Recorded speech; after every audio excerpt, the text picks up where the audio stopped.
Hi, I'm Ryan Toxopeus. I'm the author of A Noble's Quest, the first book in the Empire's Foundation trilogy. If you'd like to find a copy of the book, paperback is available at CreateSpace, and ebooks are available at Amazon and Smashwords. The links will be below. I'm going to be reading the prologue for the book tonight. 450 years after God's War. Matthew ran blindly at top speed. The heat of an inferno licked at his back while smoke stung his eyes.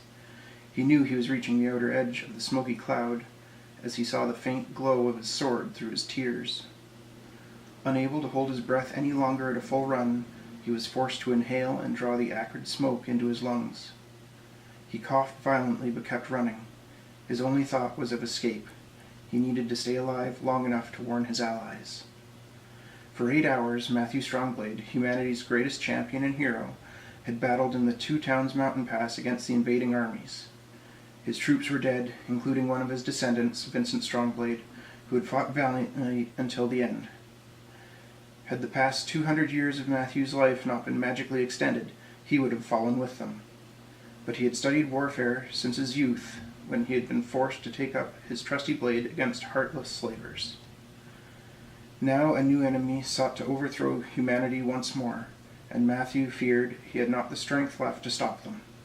He only hoped that his powerful allied wizards, who were at least as old as he was, were faring better. With a combined 800 years of magical learning among the four wizened old sages, Matthew had to believe they could withstand the main assault force. Neither could he discount the aid of elves. In their time of greatest need, their allies from the northwest had come to fight alongside them. Matthew had also anticipated the coming of dwarves, but when he had rushed to defend the pass he was now fleeing, there had been no word. Brilliant daylight burned his eyes, and when he exploded from the rolling grey wall, he gulped in cleaner air. He fell to his knees and looked upon the relieved face of his closest friend. "Hendrikus," he gasped. He drew in several more hacking breaths before he could continue. "The pass is lost." "I thought you were dead," Hendrikus Wormstriker said, kneeling down and holding Matthew close. "I was riding hard to meet you when I saw the mountain erupt. The others?" "Dead, long before the fires," Matthew solemnly stated. He turned to watch the smoke slowly dissipate. "I fought alone for what seemed ages. I heard the fire coming and I ran as fast as I could. Tell me there's better news elsewhere." Hendrikus frowned and shook his head. "The artifact was destroyed before it could be brought to the front lines. The enemy was aware of our game-changer and neutralized it." Matthew sank to the ground, pounding his fists in the dirt. They had worked tirelessly to craft the artifact in order to wipe out their enemies by the hundreds. Now their losses would be staggering, if they could manage to fend off total destruction. He looked up at Hendrikus. "Can the wizards hold them off without it?" "No," Hendrikus said. His voice caught in his throat, and he looked away from Matthew's searching gaze. "That's why I rode here. I must tell you that there is no hope." Sylvain used her magical sight to gaze across the lands. Far to the west, the dwarven town of Calthed has fallen, and our allies have retreated into their mountain homes. Wizard Bornium fell in the surprise assault on Safé. Survivors are being ushered further to the west, to an area her visions cannot penetrate. We cannot know what doom they face. The elves? Lorinar led a defensive force back to secure their forest. Sylvain has been in magical communication with them ever since they were sealed in the forest.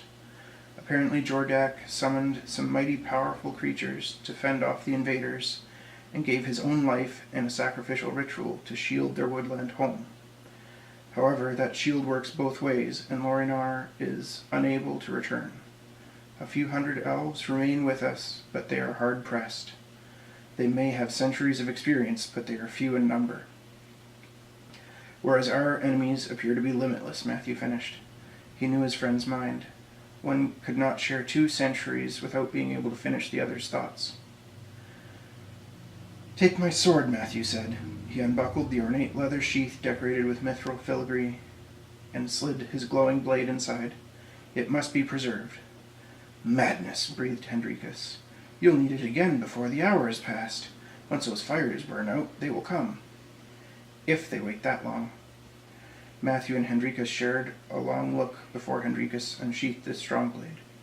The adamantium weapon had been created across the sea by a dozen of the finest dwarven craftsmen. 10 wizards had worked for days to imbue the blade with its incredible power. The sword was a legend among humanity, for with it Matthew had freed their race. For 200 years it had carved a bloody swath through enemy lines. Initially it allowed them to steal a fleet to sail to a new continent, but it had been well used in the coming centuries as they built their country from nothing. Matthew had battled ferocious orcs, fierce giants, fiendish gnomes, and feral halflings to secure their place in these lands. Generations of humans had revered him as a godlike figure, and the unique enchanted blade filled many mythical tales. But the blade did not glow in Hendrikus's hands. He had stood by Matthew's side through many of his exploits, using his own hidden serrated daggers to support Matthew's typical headlong rush into danger.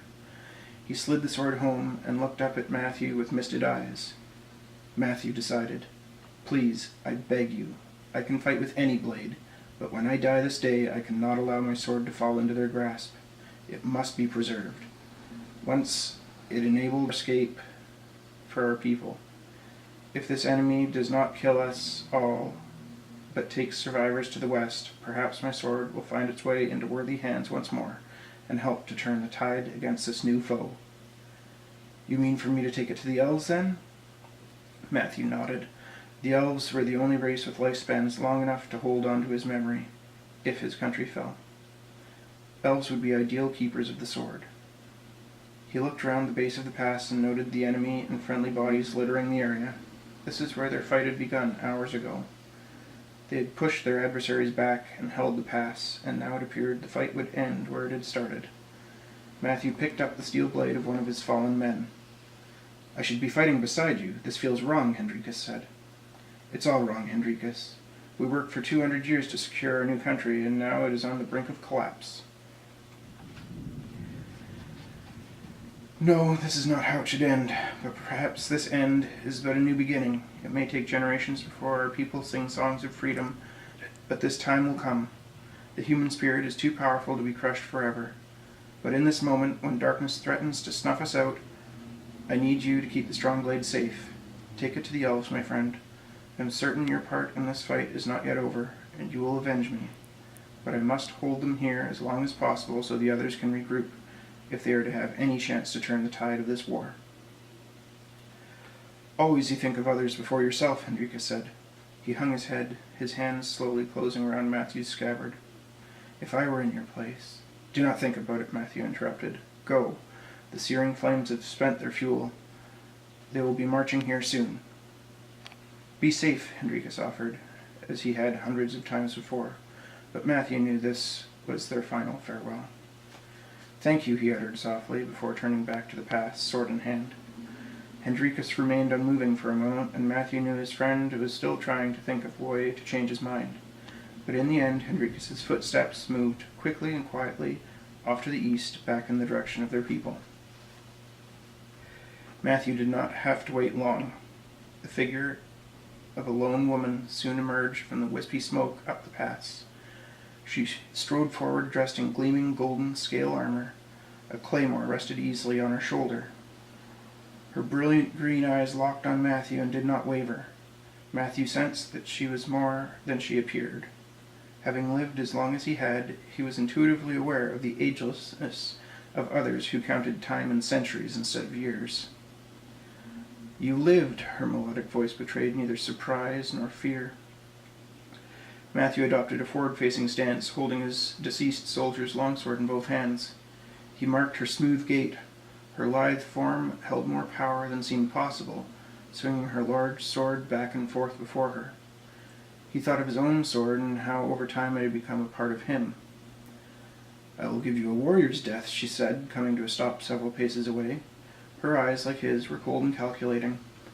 The difference was that he was looking for weakness, and he got the impression she was eyeing up a meal. In her eyes, victory was assured. "I am Hello Mien," she said. "You have killed many of my finest warriors. I had not intended to fight here this day, but you have forced my hand. Many of my kin are impressed and feel you should be spared, but you do not strike me as the type who will come along peaceably. I am Matthew Strongblade. He waited a moment to see if she showed any recognition, but her gaze was impassive. Had he said the same among his own people, they would understand that he never backed down in the face of adversity. I shall endeavor to remember your name, Holomian said. Your sons shall die, of course. I pride myself on extinguishing all heroic lineages in order to reduce future complications. I'm sorry to disappoint you, but my sons are already long dead, Matthew said. He saw no point in further banter. Holomian's stance was flawless, and her grace was obvious. The best he could hope for was a battle worthy of stories and song. He approached with even strides, as did Holomian. Despite her far larger sword, she did not fly into battle in a rage, like so many other warriors who chose a purely offensive weapon. Matthew took the first swing, aiming for her neck, but Holomian's sword easily intercepted his. She smoothly moved aside, angling her blade and swiping diagonally. Matthew jumped back, narrowly avoiding the weapon, but maintaining his footing. Balance, as any warrior knows, is the single most important element in a fight. Lose it, and you're not likely to be the victor. But whereas he merely managed to keep steady, Holomian danced across the battlefield. His thrusts were always expertly parried, leaving her in a strong position to strike back. The two danced, weapons clashing again and again. Matthew found a rhythm in the whirl of bodies and blades, gaining confidence. Adrenaline replaced weariness, and his swings came harder and faster, forcing Holomian back. An opening appeared, and his blade stabbed low at her stomach. With inhuman speed, her claymore swept his blade aside and effortlessly plunged through his solid steel breastplate. He looked down as she slid her blade out of him and collapsed on the ground. All around, Holomian's forces appeared, moving forward to congratulate her for besting the human who had kept them at bay. Without her, Matthew would have kept them bottled up indefinitely before succumbing to fatigue. He fell to the ground. Matthew could not feel his legs. He did not comprehend that his spine had been severed, leaving him paralyzed. It hardly mattered anyway. There was no aid. He would slowly bleed to death in the dirt. His mind grew foggy. Looking up at the sky, his last thoughts were for his friends, family, and his legacy.